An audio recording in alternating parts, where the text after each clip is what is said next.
64 GB ரேமில் editing CPU பார்க்குறீங்களா? எடிட்டிங்னா editing மட்டுமே கிடையாது.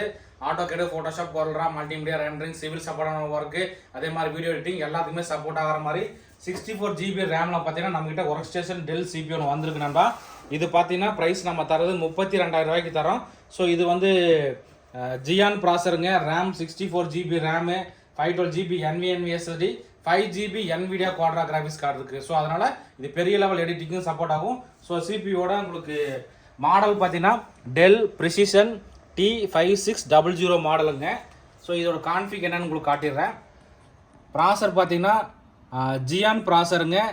E5_2630 model, 2.30 GHz speed, 6 core ப்ராசரில் வந்திருக்கு.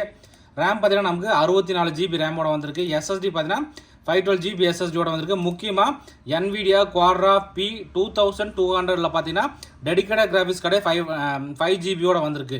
ஸோ இந்த சிபி நண்பர்களுக்கு ஏதாவது தேவைப்பட்டால் வாங்கிக்கலாம். இந்த சிபியோட ப்ரைஸ் நம்ம தரது 32,000 ரூபாய்க்கு தரோம். இதில் ஒரு குவான்டிட்டி தான் வந்திருக்கு. நண்பர்கள் எந்த அளவுக்கு குயிக்காக புக் பண்ணணுமோ பண்ணிக்கலாங்க.